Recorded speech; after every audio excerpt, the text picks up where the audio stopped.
Alright, I'd like to do this relatively quickly because I kind of want to go to the movies tonight, so let's get this thing going. Just let me know if you guys can hear me okay.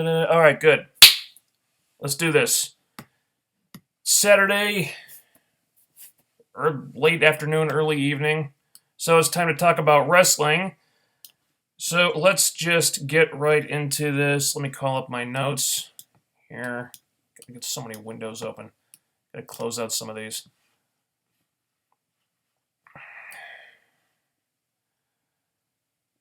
Okay. Should have done this before. There we go.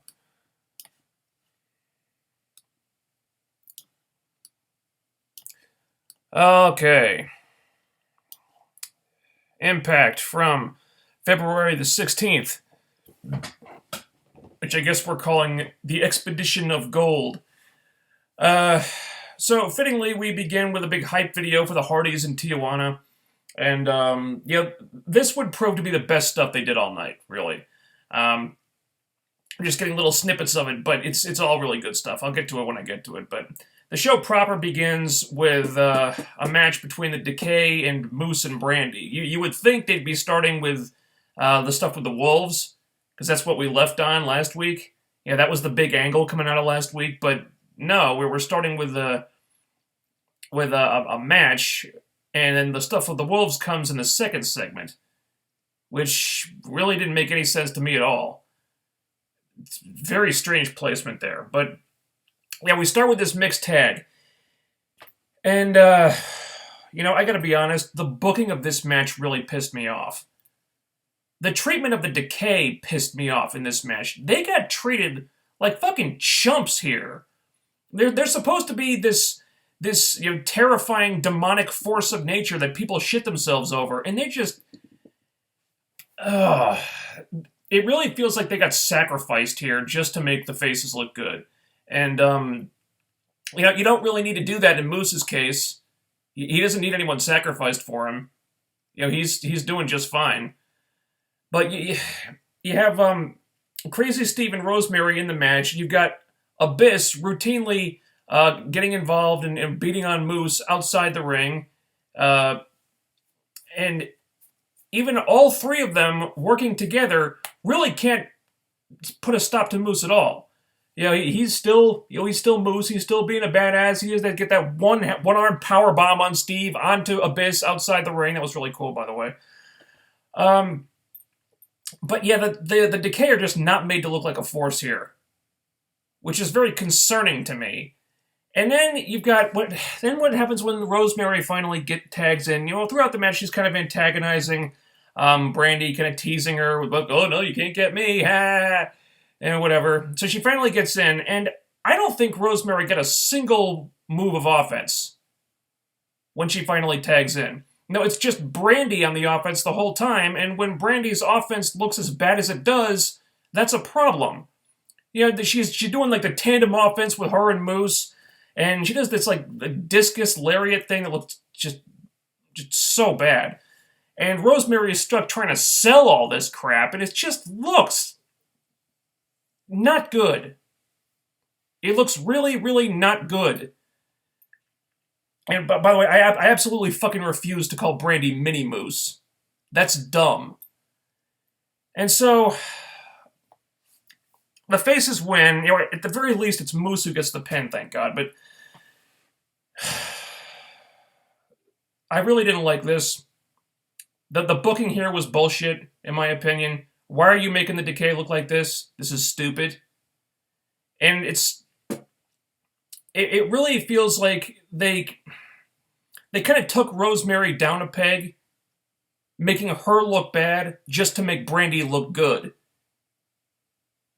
Which is stupid for several reasons. Number one, you're supposed to be you're building up Rosemary for an eventual feud with Gail Kim, so why are you making her look stupid like this?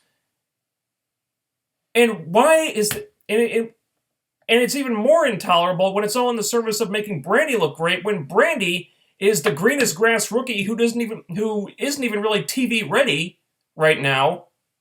and who only got signed in the first place because she and her husband were a package deal, apparently. There's so many bad decisions being made here. This opening segment really left a bad taste in my mouth, and it kind of set the stage for the rest of the night, because I was in kind of a foul mood during the rest of this. So then we move on. Then we've got the Wolves in the second segment. Why they didn't open the show with this, I have no idea. But anyway, Eddie Edwards comes out to address what Davey and Angelina did to him and his wife last week, turning on him, costing him the world title. And I'm sorry to say, Eddie's promo really fell flat here. Okay, the storyline is this guy and Davey. Eddie and Davey, tag partners for years. They're like family. They're brothers. They're closer than brothers.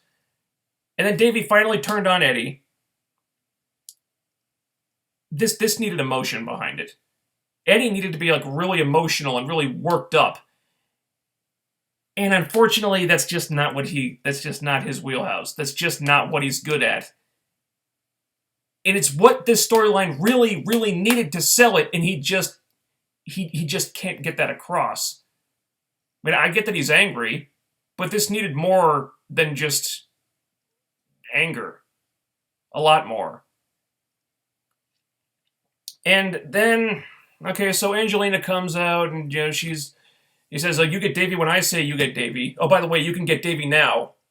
So, whatever. So Davey comes out, new music, whatever. So, we get the explanation here. Okay, so Eddie never called or texted or visited when Davey was on the shelf, when he was limping around with his bad leg. And it's kind of a dick move on Eddie's part if it's true. And if Davey had a little bit more emotion here, he did a better job of it. But it's still, it's still not what it needed to be, in my opinion.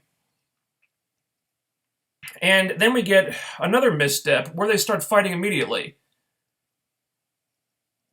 Oh boy. Okay, they get separated before too long, and Eddie wants a street fight, and oh wow, hey, the street fight's going to happen tonight. So, yeah, okay. This is really frustrating because there's a lot of money to be made by drawing this out, maybe saving it for a bigger show, or at least a show where you can promote the match ahead of time, because I don't think a street fight between Eddie and Davey was promoted at all. I don't think there was any fanfare for it. So, just doing it off the cuff 1 week later, without building up to it at all, is just kind of flushing money down the toilet. You could have built this into a big thing for several weeks, if not longer. Really hyped it up and then done it on a pay-per-view themed show or something. Or, God forbid, saved it for Lockdown. But no, we're just doing it 1 week later on a regular Impact. Wow.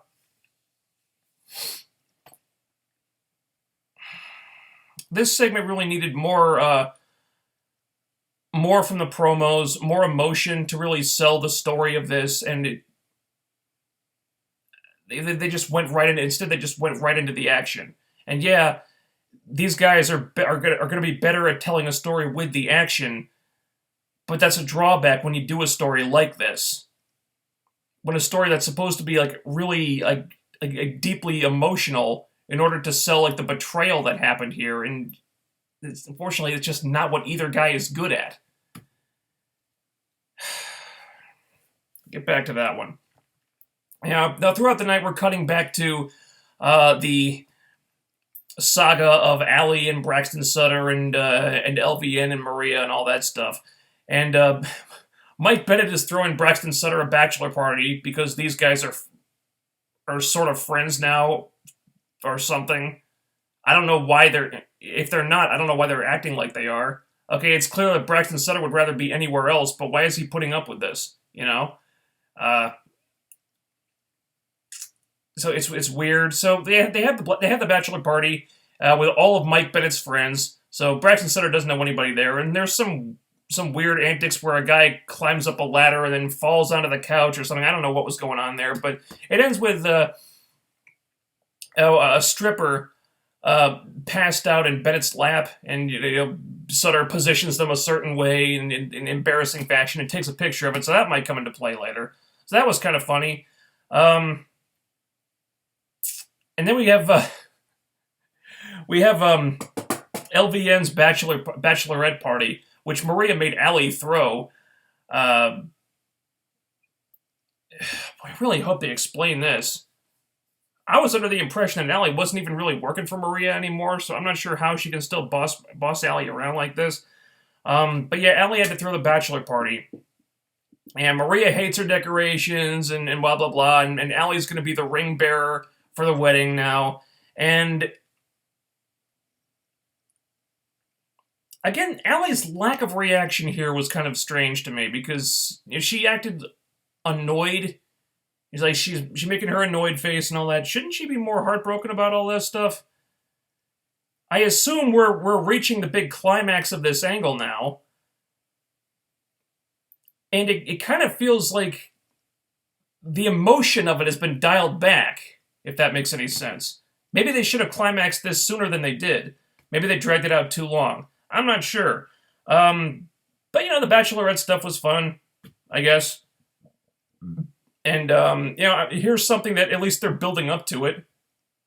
They're taking a couple weeks to really hype it up and make people anticipate it. I wish they had taken this route with the first Davey Eddie match, instead of just doing it 1 week later. So why is it that they can take that route for this, but not for the Davey Eddie stuff? I don't know. So we go back to the ring for Kingston versus Jessie Godderz. Now, this is following up on that race for the case angle where Jessie was going for a case and then the DCC kind of stole it from him. Now, unfortunately, that has not been mentioned since. I don't think Jessie's even been on the show since then. So a lot of people probably forgot about that. So it would have been nice if they reminded us of this. Maybe with a previously on video or something, just to show, hey, this is why they're having this match, But no, they didn't bother with that. Okay match. Jessie does some impressive moves here, and he's got the crowd behind him. I think they're starting to dig Jessie as a babyface now, so that's good. Jessie wins. Anybody else get the feeling that that TNA isn't very high on Kingston? Because he seems to be the fall guy for the DCC whenever they need one. Something I noticed, But anyway, Jessie wins the match. The lights go out, and James Storm and Bram appear in the ring, but Jessie has already gotten the hell out of Dodge, and he's on the ramp. He's like, "Ha ha! You didn't get me. I scoped you out. I had your little disappearing, reappearing act scouted, so you didn't get me." And so he escapes, and the DCC looks stupid. And this really feels like the DCC have no direction right now. They've been doing some random stuff lately. First, they attack EC3 and Eli Drake and Tyrus, and we don't really get an explanation for that the following week. It says, "Oh, we're just in the ass kicking business, and that's why we did that." Okay, I guess.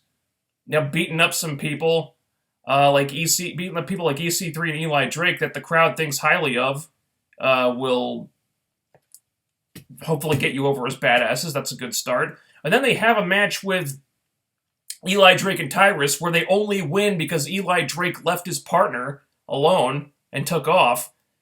And now they're having a match with Jessie Godderz and losing to him. And then being made to look stupid by Jessie afterwards. So it seems like TNA are really going back and forth on whether they want these guys to be badasses or not.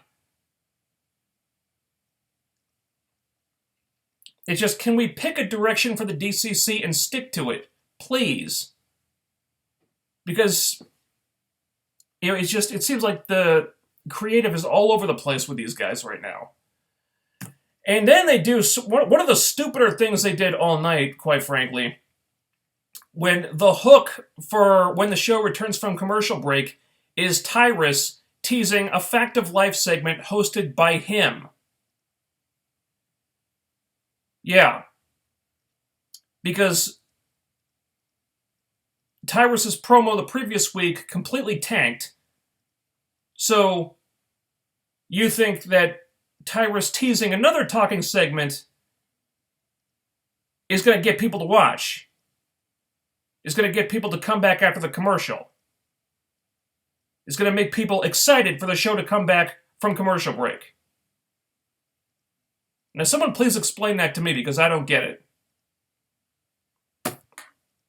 So, yeah, we come back and Tyrus has commandeered Eli Drake's Fact of Life talk show set. And thank God Eli Drake finally comes out to save us from this. Eli Drake has finally decided to start talking again. And when he's talking, I'm actually engaged. When Tyrus is doing stuff, I don't give a shit.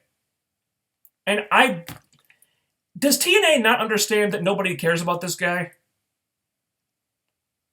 I don't understand why they're even bothering with this. The whole angle of him talking for Eli Drake failed. All it accomplished was killing Eli Drake's heat. It didn't work. It didn't go anywhere. And now I guess this is going to be a feud, and that's stupid on a number of levels, because Eli Drake gets nothing out of feuding with this guy. If he wins, so what? He beat up a jobber. A guy who was won one or two matches in the entire time he's been in the company. So he gets nothing from beating Tyrus, but if he loses, he gets beat by a jobber that no one cares about. So he has nothing to gain if he wins, and a lot to lose if he comes out on the wrong end of this thing.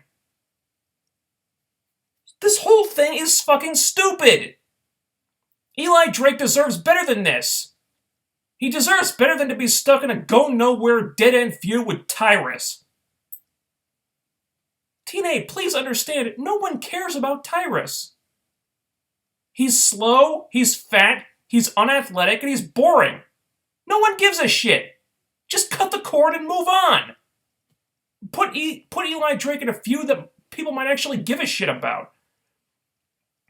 Speaking of things people might actually give a shit about, we go back to the Hardys. And they're in Mexico, and they meet with Conan, and to talk about getting a match with Psychosis and Super Crazy for the tag team titles. I'm not sure which company this was for. Was it for AAA or CMLL? So it was one of the other ones.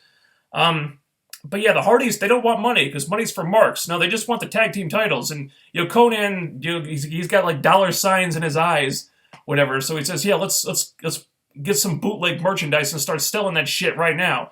Because we can make mucho dinero on this. So the Hardys get their tag title shot. And, they were showing clips of this throughout the night, building up to this. And I thought they were going to save this for the main event, quite frankly. And they really should have, because it was easily the best thing on the show. And we'd see footage of the Hardys versus Super Crazy and Psychosis. And I was hoping they were going to show the whole match. Because this again, it was easily this was the segment where you've got TNA stars actually looking like stars, actually getting the star treatment. It's the best thing. It's the best produced segment of the whole night, and it's the most exciting thing on the show. So why are you only showing clips of that? Show the whole thing. It's great what we saw. I just wanted to see all of it. But we see clips of the match, and meanwhile, we're cutting backstage where Vanguard 1 is entertaining all the girls, all the sexy ladies, the female stars of the company, and you know what? Fuck it. I choose to believe that Vanguard 1 straight up had sex with all those women. Hashtag robosexuals. Because that's an actual thing according to Futurama. So yeah, well, Vanguard 1 is being a straight up pimp. The Hardys win the tag titles and they escape. I don't know why they had to escape. Why they had to run away, because they're not exactly stealing the tag titles here. But yeah, they get out of Dodge and they teleport back to the Dome of Deletion, and so now they've got a new set of tag titles. And I guess next week the Hardys are in Egypt or something.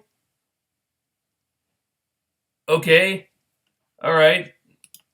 So, they're going to be journeymen. They're going all over the globe to rack up all the tag titles everywhere. Okay, cool. Hopefully we'll get to see the whole match next time. And I hope all the segments of them collecting all these tag titles are as good as this one was, because this was an awesome segment. So we come back to the Dome of Impact, where we get Sienna versus Brooke, and okay match. You can tell Brooke is still shaking off the ring rust there, but she gets out of the AK-47 and she gets a surprise win. And again, it's still, Brooke is still shaky in the ring, and she actually made a video about this, posted it on her social media. She says, I'm not happy with my performance. I know I'm not, where I was. There's a lot of ring rust there, but I'm working on it. I just wanted to tell you guys that I know there's a problem, and I'm working hard to fix it. And so, it's just nice that she acknowledged that. A lot of time, especially in the Dixie Carter era, the MO was just to pretend there wasn't a problem, or just ignore it, or not acknowledge it. So, the transparency on Brooke's part there was much appreciated. Because sometimes that's all it really takes is that for the person to say, yeah, I know there's a problem. I'm working on it. I just wanted to let you guys know that I'm not sticking my head in the sand here. There's a problem. I'm working hard to fix it. That's all. So that's cool. I like having a secondary knockouts feud that doesn't have a title involved. This is good. I like them doing something with Brooke. Obviously, it might take her a little while to get back to where she was before the baby and everything, but it's good that she's acknowledging that.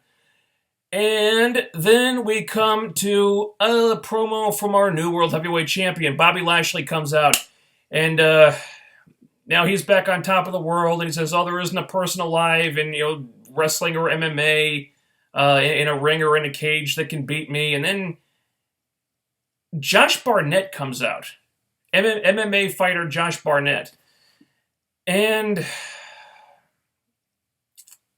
it's kind of like when they did that August 1 warning thing, where it had everybody wondering, well, who the hell is August 1 warning? And then it's Tito Ortiz. And then everyone in the crowd is just like, what the fuck is this? It's kind of like that. The crowd, I think most people in the crowd either just didn't know what was going on, or didn't know who he was, or just too weirded out to react to it, because they didn't know what the hell this was about. And, TNA could have kind of set the stage for this by, getting the word out in advance that Barnett might be making an appearance. Maybe get some MMA fans in the crowd to kind of react to it, because it just didn't feel like anyone in the crowd really knew what to make of this. So Barnett comes down to the ring, he gets in the ring, confronts Lashley, and then they start talking. And this actually goes on for a little while. And, the upshot is, they're going to have a match for the world title. But the way they went about setting this up kind of killed any potential excitement, in my opinion.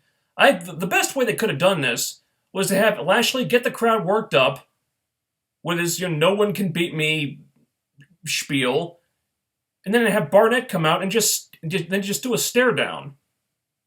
Or maybe get in the ring and then just try to armbar Lashley immediately.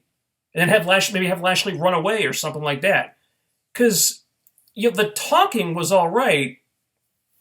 Barnett didn't like mess up his lines or anything. But this needed... It's kind of similar to the Davey stuff, where it needed intensity, it needed emotion, and Barnett is just kind of talking normally, like you talk in a normal conversation. And it's like, you ever hear a show don't tell? They talked way too much, and if there was any excitement from his showing up, it was kind of drained out. I think the best thing they could have done here is just not do any talking at all and just sell the shock of, holy shit, it's Josh Barnett, what's he doing here? And instead he kind of casually explains, yeah, this is why I'm here. And then he keeps explaining and explaining and explaining, and it's okay. You kind of you kind of just you wasted the excitement there. It's gone. You had a window open there to cash in on that, and then you waited too long and the window closed, and it's just, oh wait, he's still talking. He's still talking. And by the time he went for the armbar, it was too late. You waited too long. Barnett could have just stood on the stage, or he could have gotten in the ring and just did a stare down, or could have gotten in the ring and just gone for the armbar immediately, and it would have been so much more effective than this. As it is, they had an interesting idea here, and they actually got, a notable MMA fighter to do this, but it's just, the execution kind of ruined it. And then we come to our main event, happening way too fucking soon, in my opinion. Eddie versus Davey in a street fight. And honestly, I don't think they promoted this at all before the show. I didn't see any graphics for it. There was no fanfare. I'm pretty sure this match wasn't even mentioned on the show at all after their talking segment earlier in the show. Like, they had that initial promo segment, and then I don't think this match was mentioned at all until the match started. We didn't cut backstage to what Davey and Eddie were doing. We didn't get pre-match comments from them or anything. It just wasn't mentioned. Why would you do an angle like this and then not give it the fanfare and the attention that it needed? It just feels like there were... It kind of felt like you wanted the orgasm without the foreplay. You wanted the release without having to jerk off at all,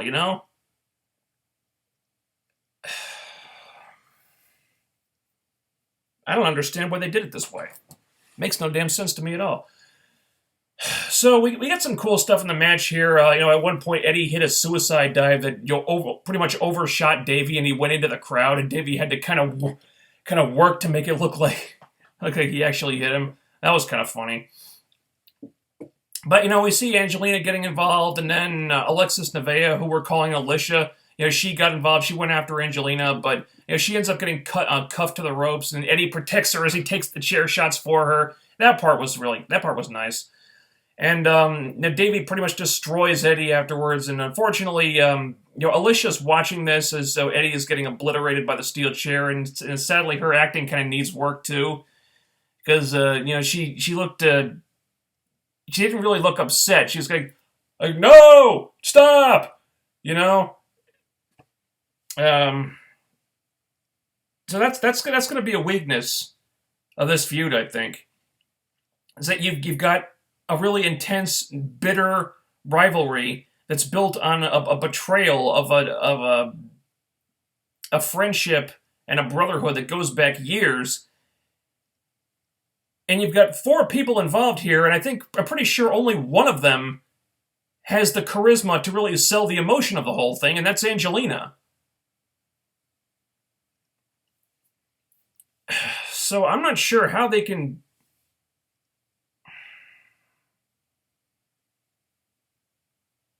I'm not sure how they can fix that. But, the bottom line is I still think this match happened way too soon. And the promo segment they got just wasn't effective in conveying the emotion that you needed to really put this over. It just felt like they blew their load on this way too soon. This should have been built up for several weeks at least. I'm not going to say that this Impact was completely without merit, because there was some stuff here that I liked. But overall, the impression that I got was that since this was Gaburik's last set of TV tapings before being removed from creative, that he was just phoning it in until he got kicked out of the writer's room so Jarrett, Mantell, and D'Amore can move back in.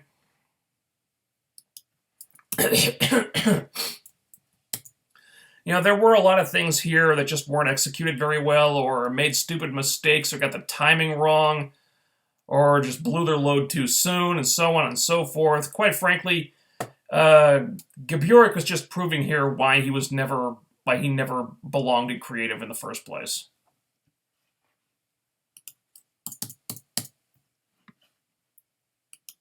Okay, I'm going to let you guys sound off in the comments section, and I'm going to open a window because it's kind of warm in here. Hang on.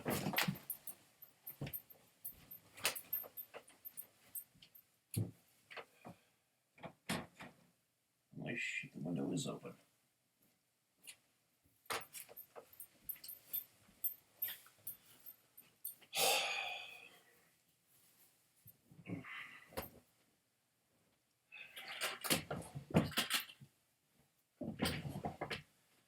I'm sweating right through this shirt, and I've got the window open.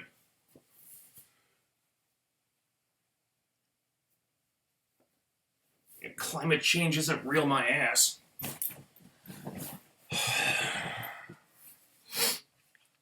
All right, let's... holy shit, there's a lot of questions here. All right, let's try to do this quickly, because I'd like to go to the movies tonight. Let's see. Have you been to the gym lately? You look like you're bulking up. No. I do. I jog 6 miles a day, 5 days a week. Haven't been to the gym, though.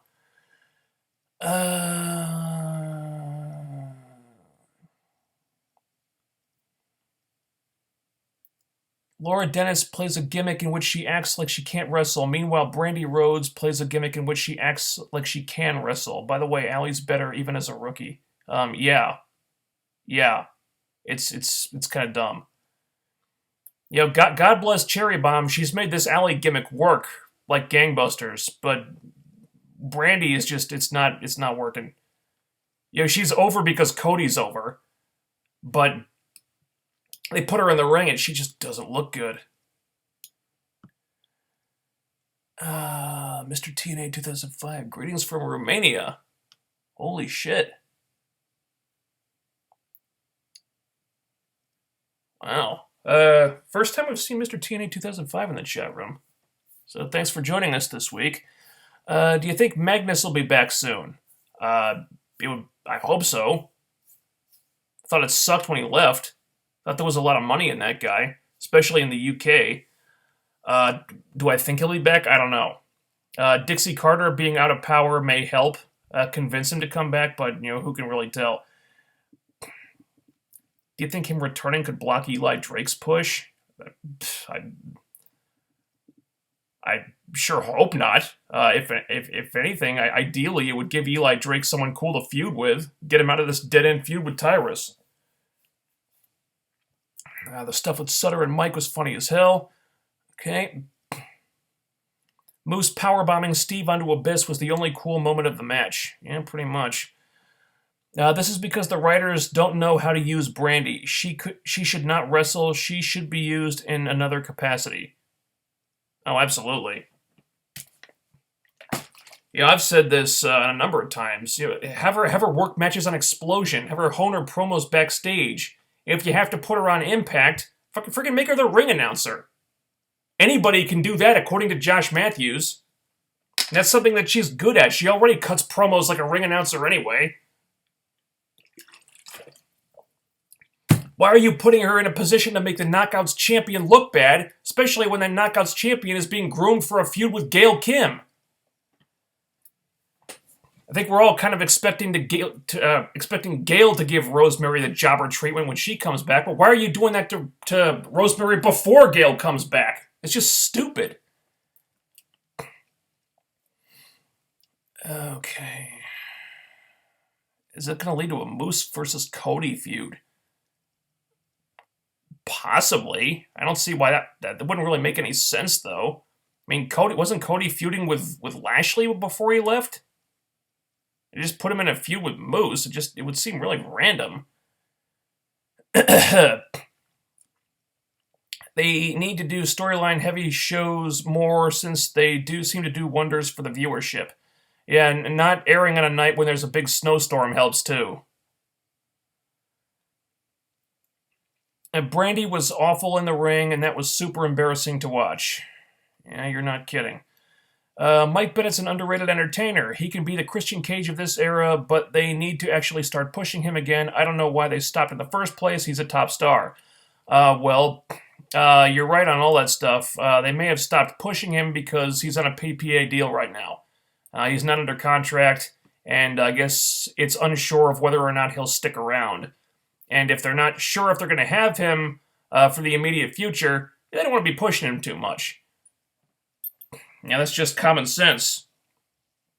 I guess common sense doesn't really apply in the Hardys' case because I hear their contracts run out soon, and they haven't come to terms on new ones, and yet they're still got the tag team titles. So I guess common sense is prevailing in Mike Bennett's case, but not the Hardys. Now, you figure that out. I guess they just don't want to. They don't want to deep push the Hardys because the Hardys are the most talked about thing in wrestling right now. But whatever. So yeah, the upshot is get Mike Bennett a new contract, TNA, for the love of God. Let's see. What do you think of the Hardys' current music? You mean the piano stuff with Rebby? I like it. It's different. Oh,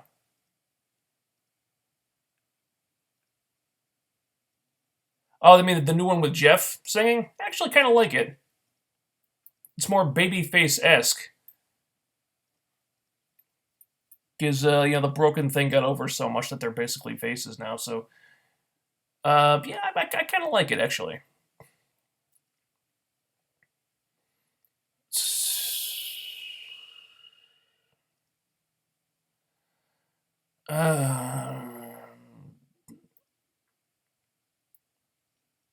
Who from the Bullet Club will Cody call on to face Decay?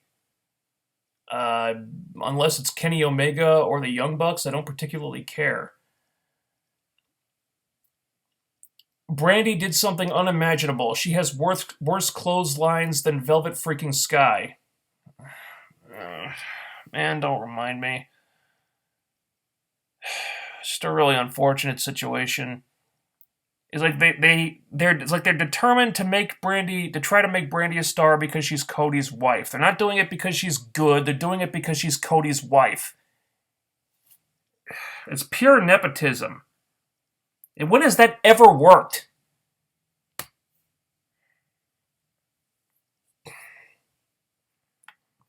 Thankfully, Eli is talking finally and destroyed Tyrus on the mic. Yes, he did. I'm still worried about what's going to happen in that match. Would they actually put Tyrus over Eli Drake? God. Jesus Christ, I don't even want to think about it. To be honest, what's the point of the DCC? I'm kind of asking myself that too, because the creative doesn't seem to have any kind of set plan for them. They're just doing random things from week to week with no real direction. And it sucks because you got 3 talented people in there. Also, Jeff Jarrett, I heard, is going to be the main head of creative. I want to know after next week's show, the week prior to what... After new week's show, i.e. Tapped, the weeks prior to what feuds will go where.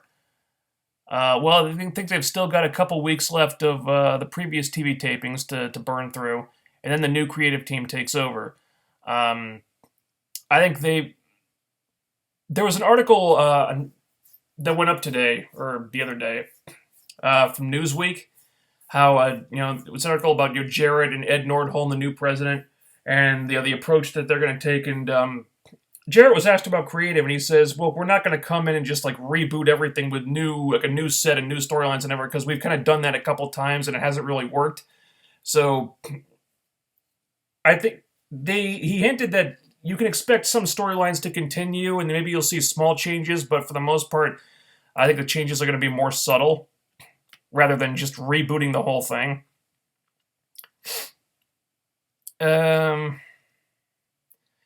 Sienna looks like she lost a few pounds. She looks great.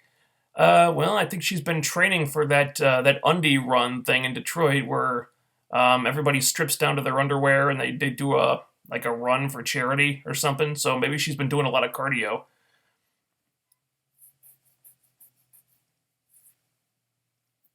TNA, it's hard to make people hate a heel when he's speaking the truth. First Lashley and now Eli Drake. Yeah. And you're not kidding. I think the problem with Maria is she makes the knockout division revolve around her and her stooges. She's being real mean to Allie. Hope she beats the hell out of Maria. I can't stand female valleys / managers.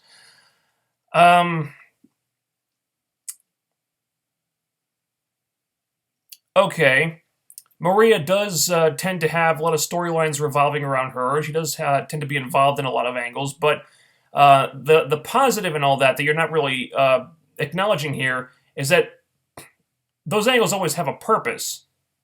And Maria helps get everyone around her over. Okay, yeah, she's been all over the place and she's been heavily involved in this Allie storyline, but you know what? Allie is as over as she is today because Maria was so involved. Because Maria helped get her over with her promos and her mic skills and her character interaction and all that good stuff. So yeah, there's been a lot of stuff revolving around Maria, but this had a positive result. It got over Allie's character, it's getting over the LVN character, and so on and so forth. Now compare that to someone like Gail Kim, who is constantly involved and when she's there and always portrayed as the biggest dog in the knockout division, always at the top of the card, always in the title picture, always in the top matches. And how many people has Gail gotten over? Okay, Taryn Terrell, she helped Taryn Terrell, but Taryn ain't here anymore. And how many people who feud with Gail end up looking better as a result? Not many. Because more often than not, they're just getting buried. At least Maria is helping people get over. I would argue that she does a much better job of that than Gail does. If you had to guess, what do you think the secret Maria has? What do you think is the secret that Maria has on Allie? Man, beats me. I have no clue. No, I'm going to give him the benefit of the doubt on this one, but I just hope it's good. Because it's got to be something really juicy if it's worth Braxton Sutter going through all this. And maybe that's the reason why Allie continues to work for Maria. Maybe Maria's blackmailing Allie too. And maybe this is some kind of indentured servitude type of thing.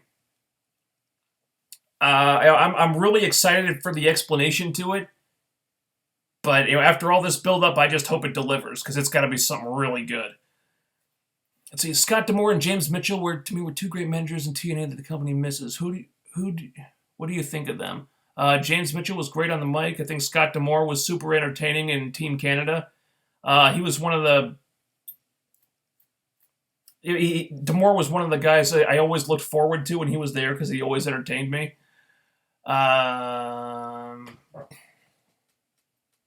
All right.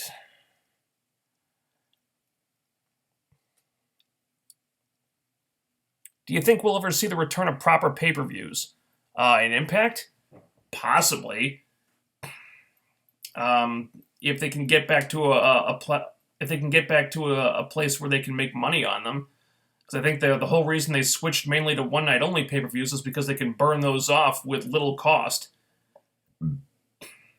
and fulfill their obligations to the pay-per-view provider. Because I guess doing the monthly pay-per-views just wasn't really working out anymore. Do I think we'll ever get back to doing a pay-per-view every month? Yeah, probably not. The pay-per-view model's dying. Streaming is the way of the future. If anything, I think we'll see them move more into that area. Maybe experiment with iPay-per-views. But the proper 12-month, pay-per-view every month model, I don't think we're going to see that again completely.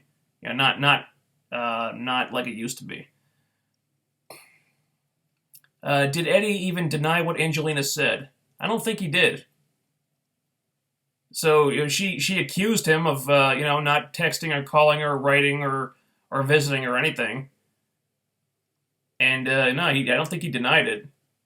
He would have had time to do that stuff because they only tape TV a couple times a year.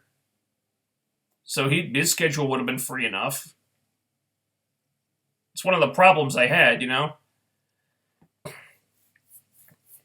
It's like, I don't think they really paid enough attention to the verbiage to really get over the heel turn here.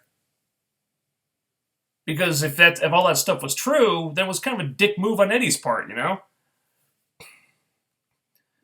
What's all the trouble surrounding Josh Matthews? Matthews is just trolling everybody on Twitter. I think just because he enjoys pissing people off. I've kind of just been ignoring it ever since that whole the best play-by-play announcer in the world thing. I think he's just doing this shit unintentionally to piss people off. Let's see.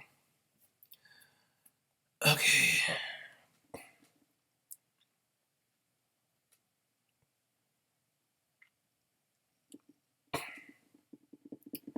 Why can't Don West go back to commentary? If you go subscribe to the HeelCast, they've got a recent podcast where it's basically titled Bring Back Don West, where they want to start a movement to get Don West back in the announce booth. Right now, as far as we know, he's just there to liquidate the merchandise warehouse because they've got a whole lot of units that were just gathering dust there. So right now, that's what he's there for. He's just going to empty out the warehouse, and we're all crossing our fingers that they keep him around after that. Maybe they can work something out, and maybe if we're very, very lucky, you can get him back in the announce booth because that would be awesome. But right now, it's just merchandise stuff.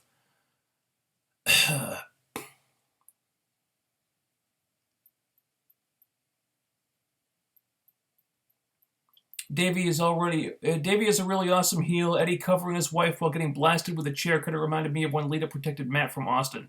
Yeah, that was a good part. Davey hitting Eddie as he protected Alicia. That part was good. It was one of the few good parts in an overall angle that was just not executed terribly well, in my opinion. That kind of stuff gets over the raw emotion of the stuff of the players involved. My issue is that most of the stuff just didn't get that over. All right.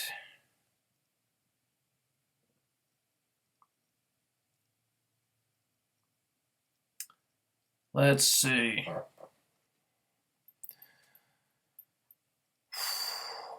A lot of new themes that have been done this year sound completely generic, even for Dale Oliver's standards. Honestly, I didn't recognize whose music started playing until after the Lashley Barnett promo. Yeah, Lashley has new music now, and it's terrible. And I wasn't a fan of the theme he was using before, but it was better than the theme he's got now. Jesus Christ. Honestly, the only new theme they've done recently that's any good at all is Decay. I actually really like the Decay's new theme song. It's not the Manson song, but it's a good track. Just about every other new track they've done lately sucks. I don't know why Dale Oliver still has a job. Because he's been, for the most part, he's been producing subpar music for this company for years. I don't know why they still employ him.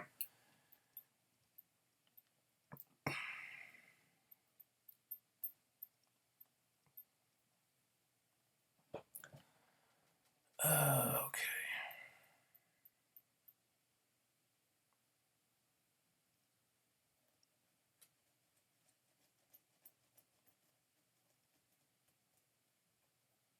What does Braxton and LVN's wedding need to do to really stand out from previous wrestling weddings?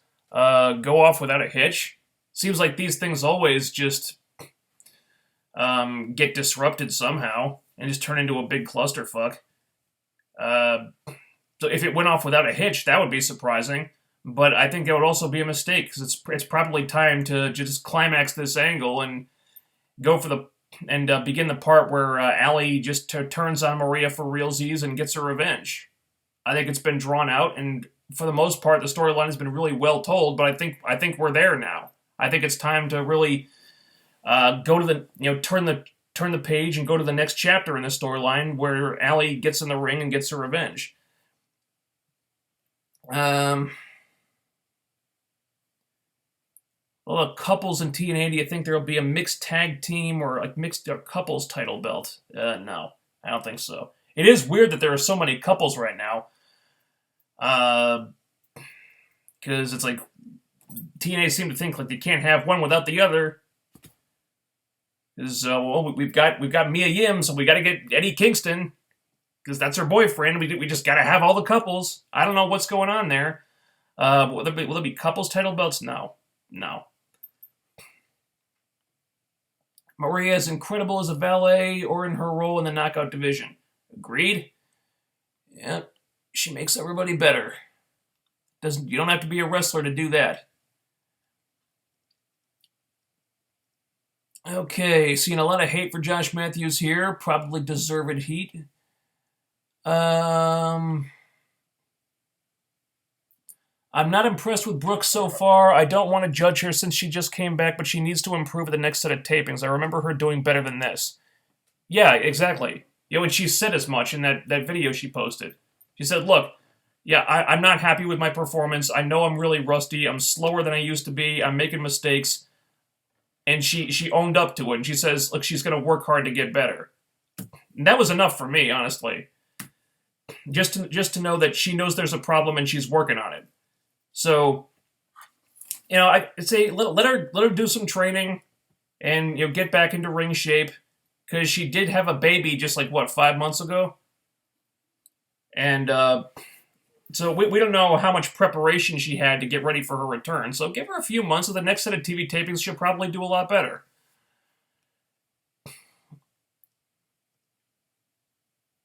What can we expect with the change of booking teams? Probably go back to the style that they were booking back in the earlier days, maybe around 07, 06, 07, 08, stuff like that. You probably see a greater emphasis on wrestling. Probably see a greater emphasis on the X Division. And probably see more of an emphasis on working the knockouts into more facets of the show. Because I think Mantell said they wanted to do something like that.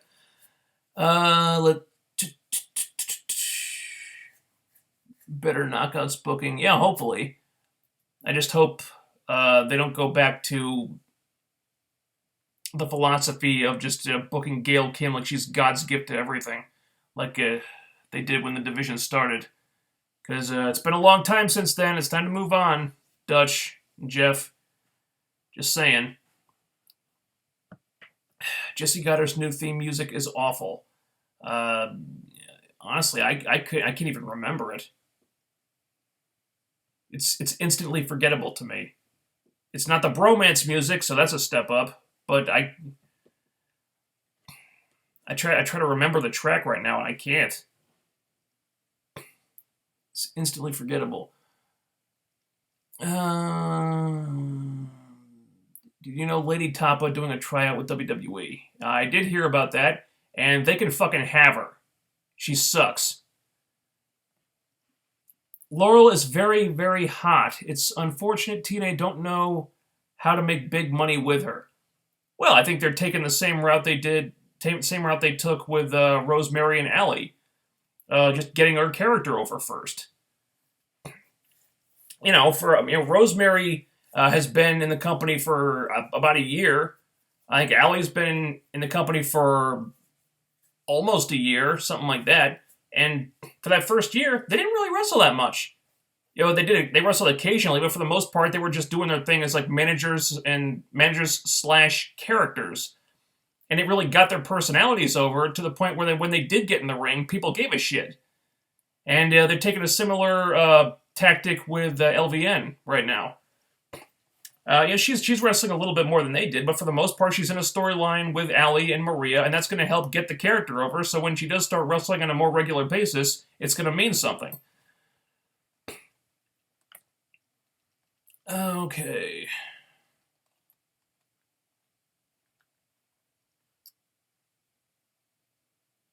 Jessie Godderz, the first wrestler ever who was clever enough to quickly leave when the lights go down.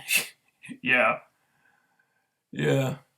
So he looked smart there. Of course, it made the DCC look kind of stupid. Not sure why they thought that was a good idea.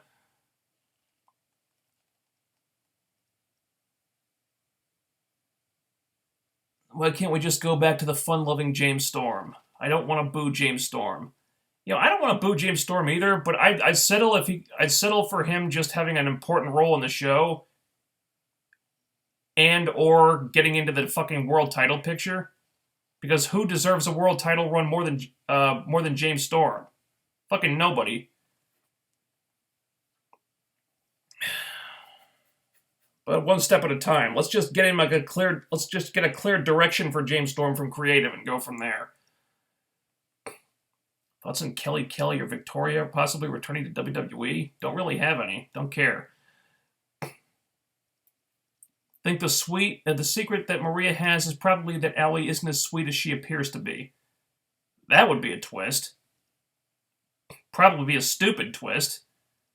Because people love the sweet girl next door character that Allie's playing. I think it'd be stupid to kind of tarnish that. Though it would be something surprising. Maybe like show clips of her heel stuff on the indies as Cherry Bomb. It would be surprising. Just don't think it would be a good idea, but whatever. Why do you think TNA can't give James Storm the world title? Everyone got it, but Storm does not get it for at least 3-4 months. Well, it's been a lot longer than that. I don't know. I think they like James Storm, they value him, but for some reason they don't see him as a top guy, which sucks. Really, really sucks. And it's bullshit, because James Storm could totally be a top guy. You think it's too late for James Storm? Not necessarily.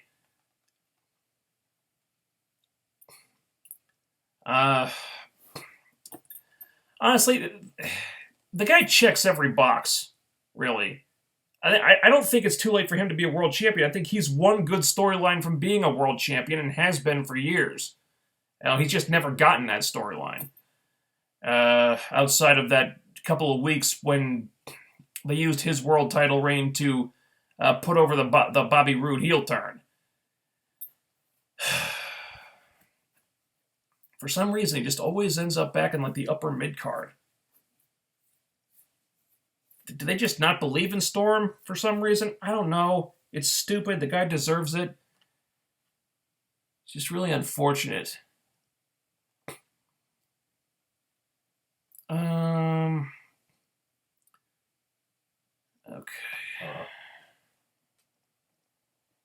Did you hear the rumors that Benicio del Toro is going to be in the new Star Wars movie? Yeah.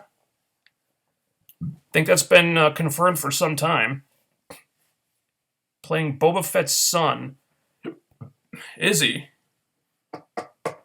Okay. No, Angry Joe was hoping that he'd be playing Admiral Thrawn. I was with him on that one, but Boba Fett's son, huh? That's interesting.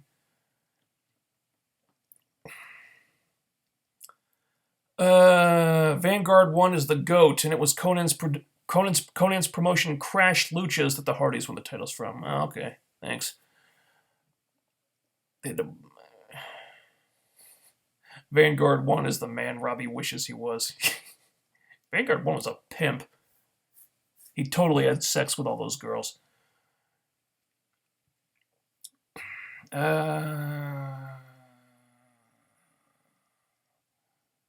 Would like to see Alyssa Flash return if she's done with Lucha Underground. If they actually knew how to use her, that would be. I'd love to see her come back. I'd be really hesitant because they never knew what to do with her before. They just used her as a jobber, which was idiotic.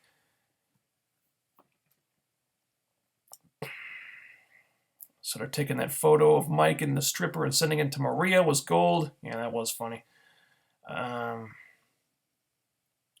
Rebby Hardy tweeted that Vanguard 1 was getting more pussy than Bennett's bachelor party.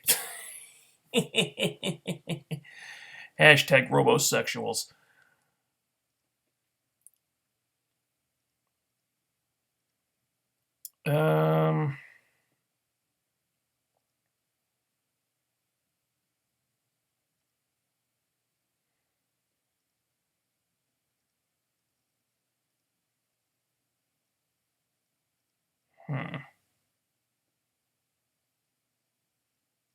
First wrestler crush.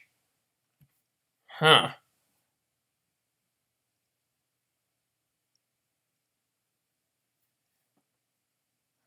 know about the first one. I think one of the girls that I can remember being like really hot for was Lita. Because you know me and my redheads, guys. Always got a thing for the redheads most of the time. Stacy Keibler was way up there. Wow. Yeah, you still think about those legs all those years later. Jesus Christ. Don't know about the first one. Those are some of the early ones, though. Hopefully there's no Brandi versus Rosemary match, because that would be cringeworthy. Well, yeah, it would, but Brandi's got to get her... Rosemary's got to get her heat back on Brandi, though. That's because that did not look good, that mixed tag. That was bad.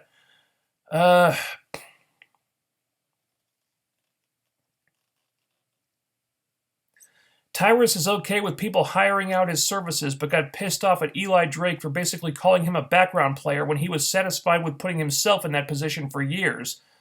Then suddenly wants to be a star when he has a job to do that Eli Drake paid him for, and he fucked up. At Open Fight Night, he picked Eli Drake for him instead of a contender ship/championship and threw him into a handicap match. Yeah, he's pissed off for Eli Drake calling attention to something that he's done himself for a long time. Tyrus is an idiot.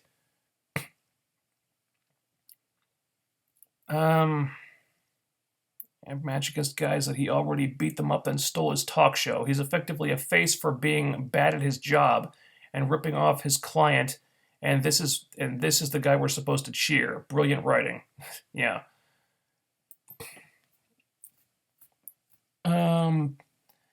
Where did Deonna Purrazzo go? Did she have many jobs? Well, she's not under contract. She can go wherever she wants. And she gets tons of bookings. She wrestles for ROH. You know, she wrestles on NXT. She popped up on SmackDown a little while ago, I think. She was one of the fucking... You know, the lucha girl in the blue suit and the red mask that they were doing the storyline with between Becky Lynch and Alexa Bliss. She was one of those girls. But yeah, she's not under contract to anybody. But she can, you know, she's in high demand apparently because all these companies want to book her for stuff. Maybe that's just the way she likes it. Did you work in promotion? No. I've applied for jobs in TNA and WWE actually a couple of times. Never heard anything back, but you know, just wanted to give it a shot. I don't really think I know that much, really. To me, it's just like common sense to do this type of stuff. But thank you for the kind words, though. Really want TNA to change their set design. You know, so do a lot of people. Don't know if it's in the budget right now.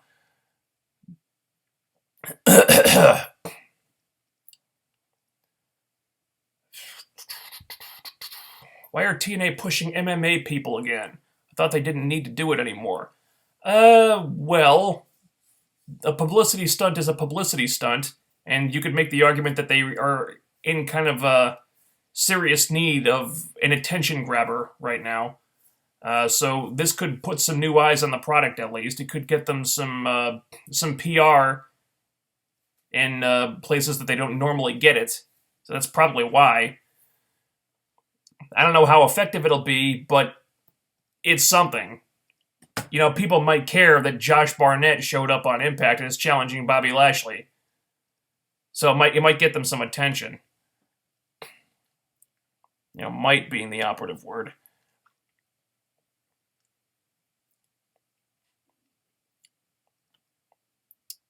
Let's do. Josh Barnett is both an MMA fighter and a pro wrestler. Yes, I'm well aware.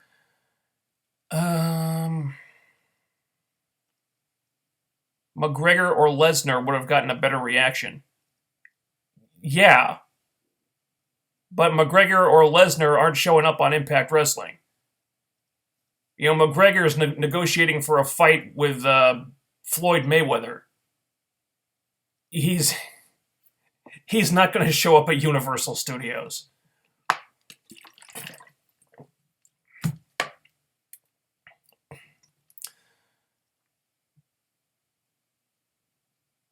Okay. Thoughts on the rumors of Triple H having a stable that has him, Samoa Joe, and Kevin Owens? Ugh.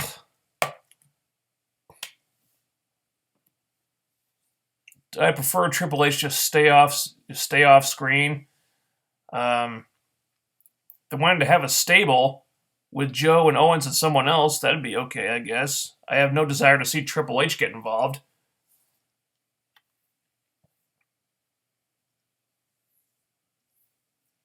Jared, you know, Jared is in talks with ITV in England, who are pretty much the second biggest station other than the BBC. Yeah, I read about that today. Hopefully it leads to TNA getting some kind of UK TV deal again. Because losing their last one really hurt them. Did you watch John Wick 2? You know, I haven't seen it. I've seen some good reviews. I never actually saw the first one. I guess you should probably do that first. I always meant to see John Wick. I just never got around to it.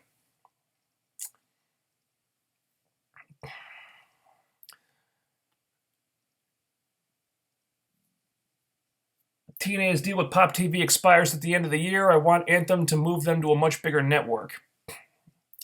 Well, ideally, yeah, that would be great. Kind of depends on TNA's drawing power and bargaining power. So it's not just a matter of cutting a deal. You know, they've got to draw interest, and that starts with getting the viewership up. Okay.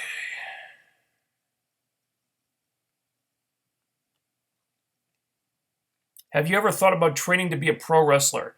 You know, I actually wanted to be a pro wrestler when I was a little kid. That dream died when I realized I had virtually no athletic ability to speak of. Yeah. Yeah, that would not work out. My body would snap like a twig. I did want to do it at one point, though. This was like years and years and years ago, back when I was just a little kid just getting into wrestling. Okay.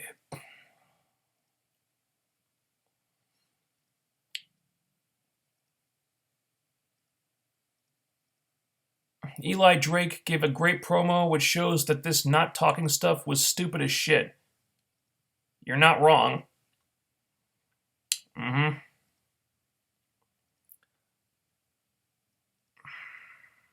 What can be done to make EC3 feel special again? You know, they've really been dropping the ball with him. I think he was kind of a third wheel in the whole Eddie Edwards-Lashley feud, where he kind of got inserted and then taken out and then reinserted again from time to time. And just, I think it starts by just giving him a clear direction. Kind of the same thing as the DCC. He just needs a direction. I think he could probably take care of the rest. Might be best if maybe he just disappeared for a few weeks. Make people miss him a little bit, and then comes back with more focus from the writers. I think that's what's going to happen. I heard he was injured. I don't know if that's a shoot or not, but maybe he just takes a little bit of time off, takes off a few shows, maybe a month or two, and then comes back with a new storyline and a fresh outlook. Maybe a heel turn, who knows? But he just needs to change it up a little, I think. I don't think it takes a lot. It's just a little bit of attention from creative would be enough.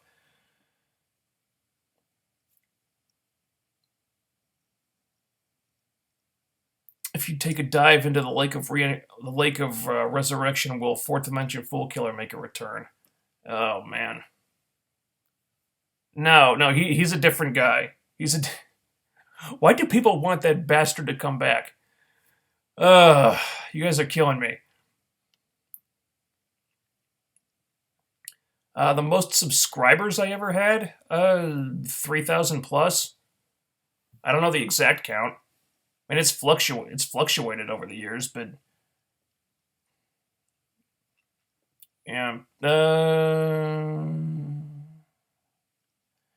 The episode had a huge increase in viewers. Yeah, because I think the week before, they were airing on a night when there was a big snowstorm. I think a lot of people probably lost power, so they couldn't watch the show.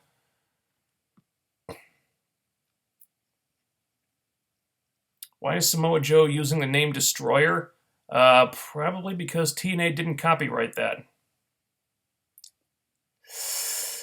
Sadly, it sounds like something they would do.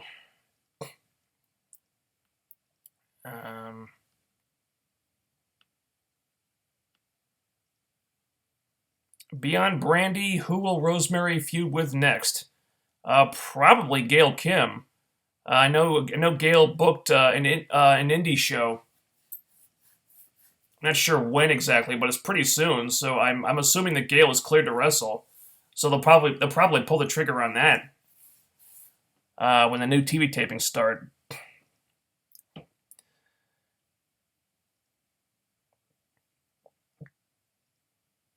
Maria is a great heel, but she really needs to let Sienna and LVN talk more. I don't even know what they sound like, for crap's sake. She needs to let Sienna talk more, because Sienna's a great talker. She can cut great promos. I mean, if you YouTube her stuff, she's an excellent talker. Sienna is. I think LVN, I don't mind Maria talking for her exactly. For one, because they've got the storyline that she's heavily involved in, so she does her fair share of talking. But she's also a lot greener than Sienna, and you could argue that she benefits just by standing next to Maria and having Maria talk for her. I've seen promos from her, and she's not bad. She can talk fairly well. But for right now, I don't mind that Maria's talking for her. Sienna's a different story. Sienna doesn't need it. Sienna doesn't need a mouthpiece, so I would like to see her talk more. You're not wrong about that. Matthews has compared himself to Trump. Wow. Do you think Trump will be holding a rally? Josh will be holding a rally to boost his ego more. He could try. I don't think anyone would show up. 4 to 6 pay-per-views a year is the perfect format. I think 4 would be good. Build up to those 4 special events. You got Slammiversary, Bound for Glory, Lockdown, Destination X. I don't think they really need more than that. Okay. I hope Allie's secret isn't something lame or really stupid that ruins her character, because with Gail that they will be more than happy to have Gail be in Allie's face role. Oh, hell yeah. I'm holding out hope that they'll turn Gail heel, because I'm pretty sure that's what's going to happen anyway. Like, the fans will just kind of force them to turn her heel. Yeah, Allie, I'm with you on the Allie thing. I hope it's not something stupid. I just hope it makes sense for the story. I mean, it's got to be something really juicy, but I just hope it's not something that ruins the character. Just because they want Gail to take over as the big face. Look, I don't think that's going to work, you guys. I really don't. I mean, we saw, on the one night only a few months ago, we saw Rosemary basically punk out Gail Kim, and the fans were behind Rosemary by the end of the night. Then she beats Jade, and Gail comes out to check on Jade, and she missed Gail in the face, and the fans are chanting, "Thank you, Rosemary," as she walks to the back. I don't think it's going to be as simple as Gail returning as a face and people accepting her. TNA might think it is. I don't think it's going to work. What I want to see is Gail return to face Rosemary for the title, have Rosemary beat her, and then have Gail turn heel and feud with Jade. Because that's something that can help get Jade over. And you could argue that she might need a little bit of a help in that area. And I think it would make sense for the story. Gail can be like, "Hey, I anointed you as my successor. I said you were the future, and then you lost to Rosemary several times in a row, and that reflects badly on me. And, hey, I just lost to Rosemary too, and now I'm pissed off, so I'm going to take all my aggression out on you." And then use that as an excuse to have, have Jade, rather, kind of get her mojo back and, up the intensity of something and finally prove why Gail said that she was the future, and finally get that big one-on-one uninterrupted match with Gale that we all wanted, but we never really got, and then finally have Jade go over. Now, you can have Gale be in a prominent spot in the knockout division and without I can't talk today, without being in the title picture. I think something like that would be very beneficial to Jade, who I think has really suffered from an inconsistent screen time and an inconsistent push.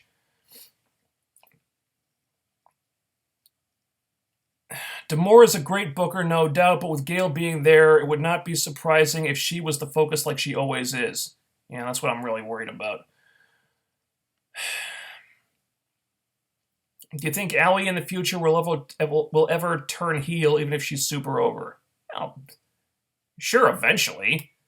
I don't think right now it would be a stupid thing to do, because she's as over as anyone in the knockout division right now. So to turn her heel right now would make no sense. In the future, at some point, once the babyface heat has kind of died down a little bit, yeah. Scott D'Amore trained Rosemary, fingers crossed. Yeah, because if Rosemary's also a D'Amore girl, maybe he'll side with her a little bit more than somebody else. Because D'Amore is very loyal to his people. He's like Jarrett in that way. Like Jarrett's very loyal to his people. So if Rosemary has an in with Scott D'Amore, that's a positive sign.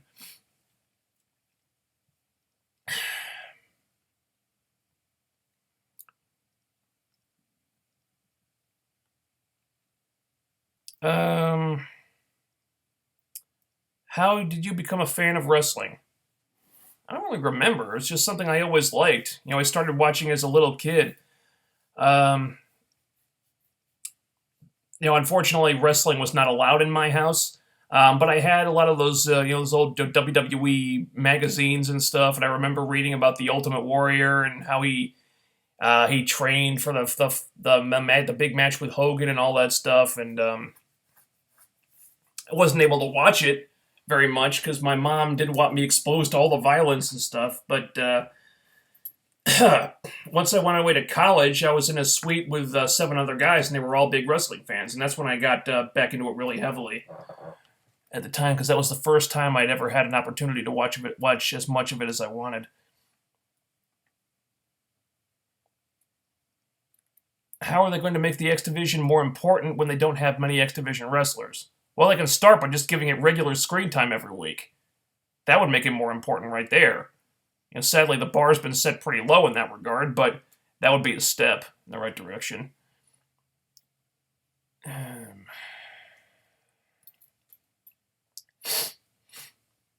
you think a GFW will become TNA's NXT? I doubt it. I think more likely they'll just bring elements of GFW into TNA, starting with the roster. Like I said, Jarrett's very loyal to his guys, and we can kind of see him. He's getting he's getting some of his guys tryouts and stuff. They're negotiating with Magnus, who is a GFW guy. I think I heard something about Congo Kong coming in. Don't know anything about Congo Kong, but apparently he was a GFW guy, and Jarrett's going to use him. Will they become like TNA's NXT? I don't think so.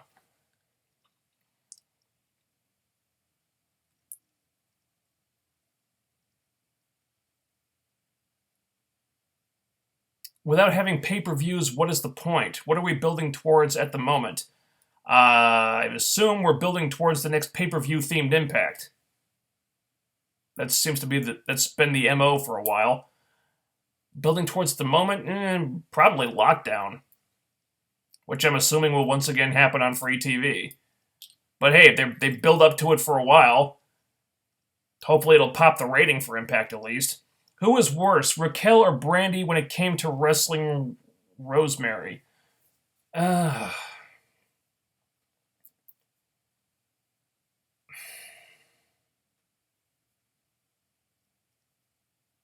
going to say Raquel, because at least people reacted to Brandi. Granted, it's for the wrong reasons, But, you can't say she didn't get a reaction, even if it was for Cody. With Raquel, it's like, but people didn't care,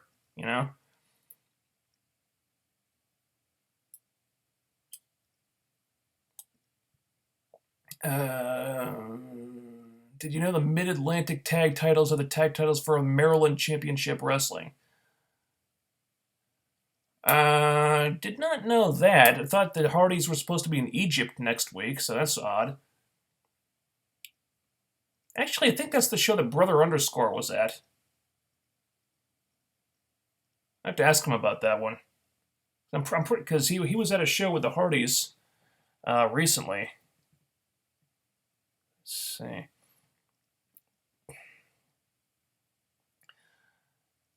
Did Raquel ever find out that Robbie was spying on her in the locker room? No, she either never found out or she knew and just didn't care. Now, they never addressed that.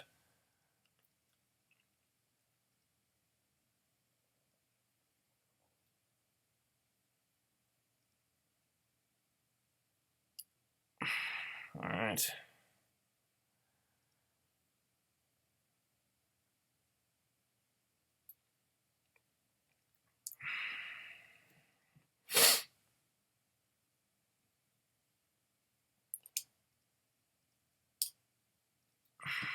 Alright, I'm just trying to avoid being redundant here, seeing if there's anything else I just absolutely have to answer.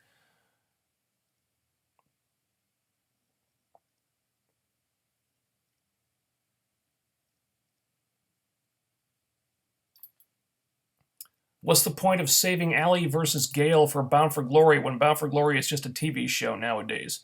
No, I think the point is to save Allie versus Rosemary for Bound for Glory, because that's the best feud in women's wrestling. It's Cherry Bomb and Courtney Rush. Well, if Bound for Glory... Well, no, I think Bound for Glory will be a pay-per-view.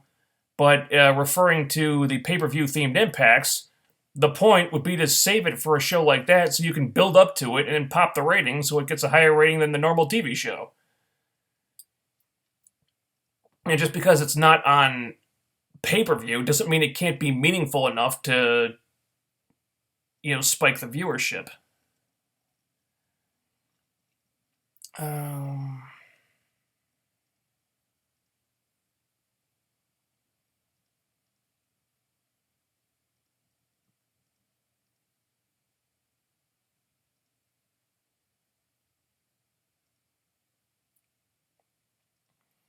TNA doesn't seem high on the DCC at all. I think it's more about the fact that they just don't seem to know what to do with them. I don't know. I don't know if they're down on the DCC exactly. I mean, they've been on TV pretty regularly. They just don't really have a clear direction, and so what they're doing just feels completely random from week to week.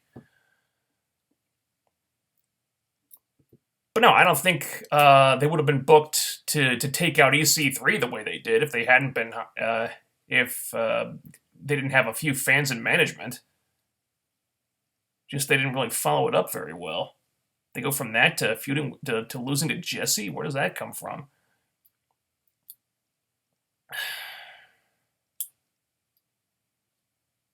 Starting to feel like the DCC was a Corgan idea and they're being made to look like jokes because of it.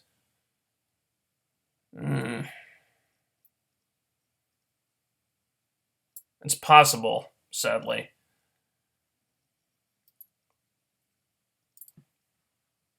Do you think it's time the TNA did a takeover angle? Oh, no more. No more of that stuff. No more power struggles, no more invasion angles, no more takeover storylines. No, they've done those things to fucking death.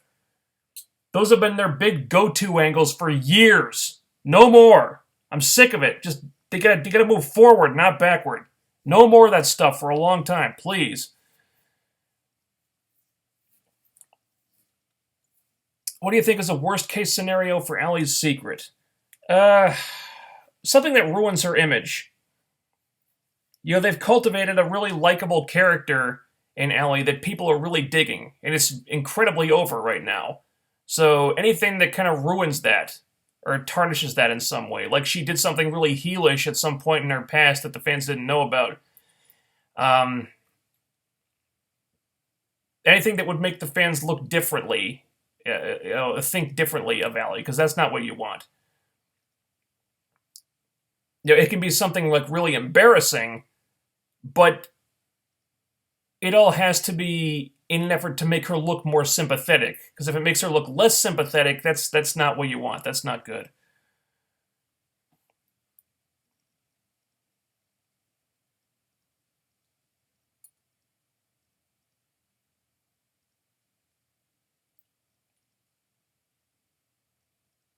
Okay.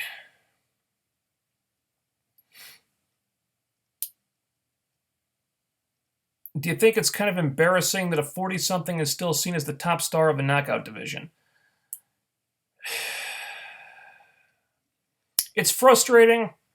At least Gail can still perform well in the ring. She hasn't really slowed down. I mean, if she has, it's not really that noticeable. I think it's more embarrassing on the company's part because they think that she's still as big a deal as she was 10 years ago. And she's really not. And it kind of it shines a light on how they've really had a hard time creating new stars for the knockout division. They've finally been doing a good job of that recently. With us seeing the rise of Rosemary and Allie and new characters like that. And they need to keep that going. Because the future is with those girls, not with Gail Kim. And it just seems like they've never really understood that. Because I've always gotten the impression that they kind of think Gail Kim is an unlimited amount of mileage. Hence why they've constantly pushed her and promoted her over everyone else in the knockout division, often to the detriment of all the other girls. And they just can't afford to do that anymore, especially with Gail teasing retirement. And she said that she's got maybe a couple of years left. Well, if she's got a couple of years left, we need to use those couple of years to use Gail to get all the other girls over, because they're the ones who've got to carry the division after she leaves. And I want to see more forward thinking when it comes to that. I mean, you can still have Gail Kim play an important role in the knockouts, but she can't be the center of attention all the time anymore. She just can't. And, we don't know how the new creative team is going to treat her when she comes back. And I'm crossing my fingers. It wasn't Egypt, it was Mid-Atlantic, aka Maryland. I could have sworn they said Egypt at one point. Maybe I wasn't paying attention.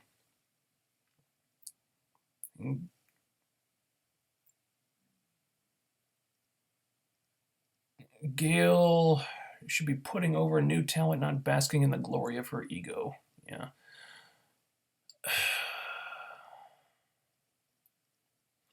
Why on earth would they use Drake not talking to turn Tyrus face? Wouldn't it make more sense to use it for a catalyst to make Eli Drake turn face instead? That seemed to be the way the wind was blowing. It's like Eli Drake's promos were so entertaining, people were getting behind him. And they just, for some reason, the writers just decided to go against the grain and try to force the fans to boo Eli Drake when they didn't want to. And I don't know, it just feels kind of spiteful. It's like Vince McMahon it's like Vince forcibly saying, no, Roman Reigns needs to be a face because fuck all those fans who won't accept him as a face. You don't like him as a face? Well, kiss my ass, he's a face anyway, and choke on that, assholes. It's kind of like that. Well, if you see which way the fans are treating a certain character,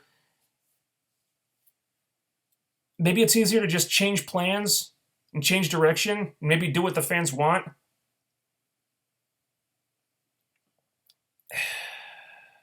But instead, no, they take away the thing that the fans liked, and now they try to use it as a vehicle to get Tyrus over. That was never going to work. All right.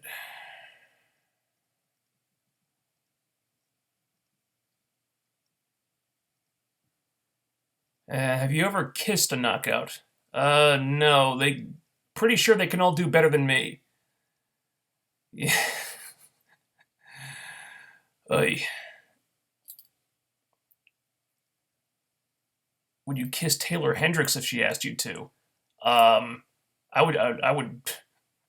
would kiss the dirt she walks on if she asked me to. Sadly, I don't think that'll happen.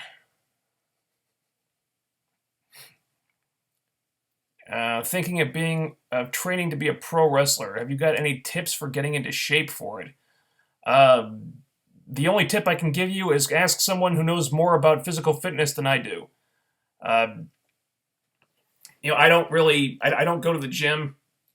I can't get myself to go. I mean, I do cardio. I jog. That's about it. I don't know. Maybe talk to a personal trainer or something. But for God's sake, don't take my advice on this stuff. Find someone who's more knowledgeable about it.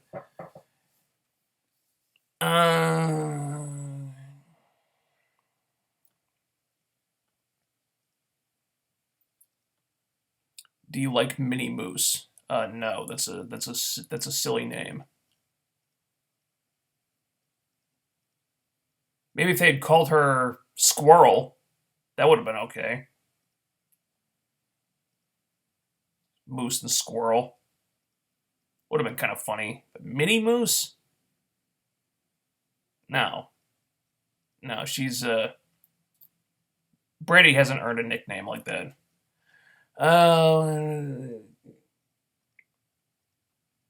Okay, a bunch of comments about Randy Orton here. The Wyatt family gimmick has gone far too long, and now they're making it long, pushing Wyatt again, who's horrible, and now making Orton kneel to him, shitting on the title. Well, I'll take your word for it. I haven't watched SmackDown in a long time, so I don't really know what's going on in that show. Yeah, I'll read the recaps sometimes, but otherwise, don't really care all that much. But, man, the fact that they're pushing Bray Wyatt again, Jesus Christ. Did they not understand that the ship sailed with that guy a while ago? Then they ruined that character so badly, and they're still going with it? Man, that's... Don't agree on that one. They should release Brandi and sign Eddie's wife. Well, if they released Brandi, that would give Cody less incentive to keep coming back, and they don't want to do that.